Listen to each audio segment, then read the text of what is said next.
But I always think of like a figure from this era who speaks to this stuff is, the escaped slave and great self-taught public intellectual Frederick Douglass, who's so great that even our wonderful president is vaguely aware of him. So, more and more people are talking about him. He's going to be in the Garden of Heroes. If they he's going to be in the Garden of Heroes along with Reagan. I mean, it's what a brain scramble. Davy Crockett. I think Harriet Tubman's in there too. Harriet Tubman, they can finally be honored because they're next to everyone that you learn about in about third grade. That's who made the cut. And then some random right-wing pilot who became an actor or something like that. There was like this totally obscure equal dignity levels, like very comparable, similar figures. But I just like Frederick Douglass, who I think we can say was, if you look at what he said about these systems, I think there's a little bit less, at least, of a concern about, stripping the context or taking the words too much at face value, which is always something, especially with political figures who are campaigning, you have to think about. But Douglass, I mean, he made the point that experience demonstrates there may be a slavery of wages, only a little less going and crushing in its effects than chattel slavery, and the slavery of wages must go down with the other. That's fighting words. That's more than, labor and dignity. This is only somewhat more dignified than one of the great crimes against humanity from someone who ought to know. These are the things you should be throwing in your dumb family members' faces this Thanksgiving and stuff. Which is fun too, because one of the charges, I mean, actually, Alex, you wrote an article about this for Jacobin, when it came out in this last election cycle that Bernie Sanders had once in the past used the phrase wage slavery, and it never really got legs, but for like a couple days, there was this thing where a lot of liberals were being outraged about that because that was like trivializing slavery. So, so that's an interesting question, right? Is Frederick Douglass, trivializing slavery? You wouldn't think tell so. It to him. Yeah. I mean, so many people said it, like Frederick Douglass, Lucy Parsons, Eugene Debs. I mean, it's such a common, it's so widespread as a thing to say. I mean, I think that, and maybe this is I think this is sort of on this, but it's not just that it was a common thing to say, but as you trace out the argument about wage slavery, it's interesting to see who consistently says it. I mean, in a way, Lincoln is important because he's pretty much the last president to take it in any way seriously as something that you can say publicly. And that's because he had to weave together the emancipatory coalition that Matt was talking about. I mean, it was a coalition of sort of Northeastern industrial interests, financial interests, Western farmers, some workers. And so you had to articulate the competing ideas of all of them. But after that, and I think this is what I think is baked into the Republican Party is the class structure of it. It is still, in the end, a party controlled by the Northern bourgeoisie. And that puts just a hard limit on how far this kind of idea could go. And it's why the critique of wage slavery becomes almost entirely an argument you find outside the major parties, and something articulated as a kind of vision or critique of unfreedom that is largely the property and feature of independent left-wing movements.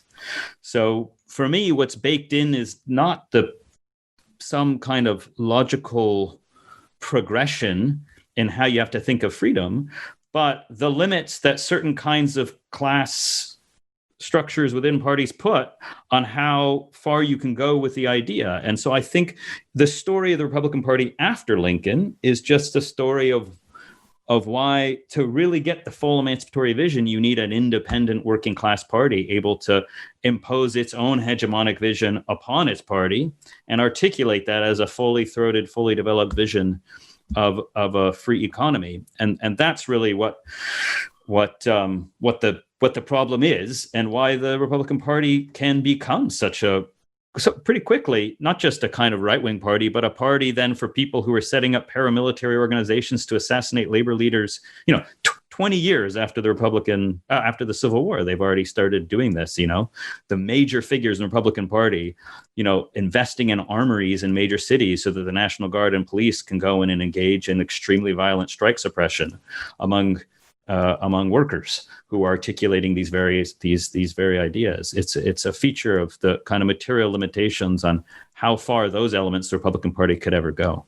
Yeah, and to that point, I have to take the continuity punch here, because it's in the span of not just a potential lifetime, but the actual lifetimes of many, Civil War soldiers like William McKinley and James Pinkerton. Garfield and what?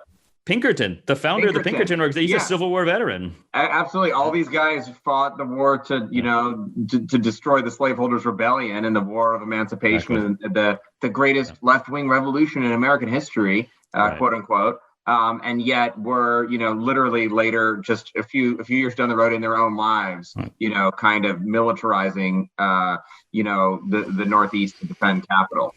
So, I agree with Alex about the class coalition. I do think it's hard to sort of figure out when that balance of power shifted, because it's despite the fact that, basically Northeastern producers were always, central and important to the Republican Party from its origin, to anti-slavery politics, frankly, from its origin. I mean, Thaddeus Stevens was a small factory owner, in southern Pennsylvania, but the way the kind of basic class politics of that group in the 1840s and 50s was a lot more ambiguous than by the 1870s and 80s.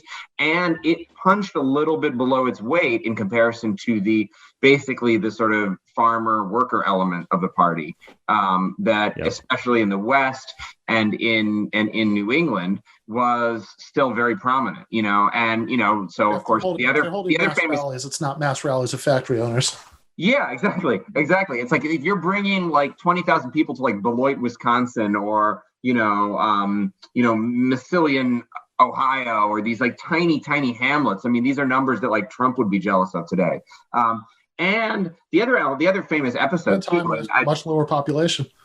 Yeah, exactly. Tiny, far, much harder to do travel, et cetera, et cetera. You're talking about half, the whole, population of multiple counties in these tiny towns. Anyway, there's also the other famous episode is Lincoln at the shoemaker strike in Lynn, right? Where in 1860, where he's still kind of making, and historians parse those words, and some people think, oh, he's just basically saying, you have the right not to be enslaved. But I think even most cautious interpretations say that he means a lot more than that, and he's willing to sort of embrace at this point a vision of what the positive content of free labor that involves some degree of worker organization and, at least a balance of power between labor and capital that is unimaginable, even frankly, 10 years later, and that does, I think, reflect the kind of change of balance of power within the coalition.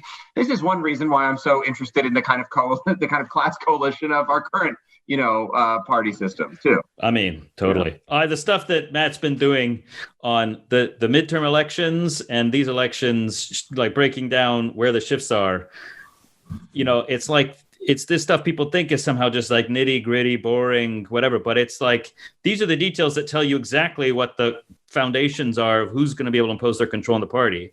And if what you're doing is swinging professional class and middle class suburbs, then we know who's going to be winging, because it's just beholden to those kinds of shifts. But I think and the analogy, I think this is why, you mentioned Foner's been doing this forever. The book on Reconstruction is that it's really Reconstruction that I think tells the tale. It's when a lot of the ambiguities can no longer remain ambiguous in the Republican Party, because you get more industrial labor militancy, you get the massive strikes on the railroads in 73, 74, and the Reconstruction itself is really dangerous to the northern property interests, because you've basically said for slaves to be free, it's not enough just for them to no longer be chattel slaves. We have to seize the property of the slave owners and give it to the slaves by force, so that they can be free. And only if they've got 40 acres and a mule, only if they've got land so they can control themselves rather than have to go back and work for the damn plantation owners again, can they really be free.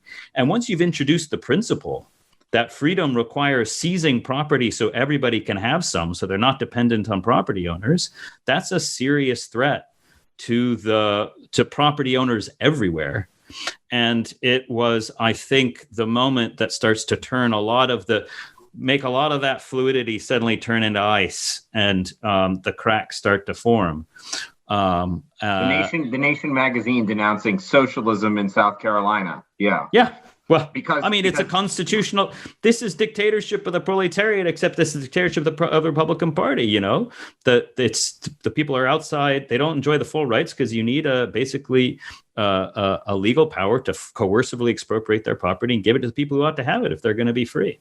The South Carolina's black majority legislature, contemplated basically, welfareist policies based on taxation. Then the northeastern elite start to scream about socialism and that this is going to impact what impacts the property owning class of the South is going to, impact the property owning class of the North. That's why W.B. Du Bois called it a counter-revolution of property. It's interesting to think about what would be an analogous moment in the U.S. now that would sharpen and clarify the class structure of the Democratic Party in those ways. What's the South Carolina Martinsburg strike kind of moment such that it's just suddenly naked, made vivid and clear? It's if there's an analogy, I mean, sometimes these analogies are useless, but in the sense that it suddenly clarified a conflict within the Republican Party that had been sort of suppressed. I don't know what the analogous one would be. I mean, the fact is there isn't really that kind of conflict right now. Yeah, I mean, I'm guessing it would come down to, it would probably be something, it would be another labor-based struggle where you would see, or something that would affect basically, property values of suburbanites, or potentially some kind of progressive taxation plan at the state level that, where you see those same kind of class-based splits about who's willing to pay and who isn't. I mean, it is complicated because some people will tell you that the basically suburban professional class has a different, kind of, political economic position and character and thus ideology than the, small business owning class, which is, true, but I still am skeptical about its potential as a vehicle for transformation and liberation.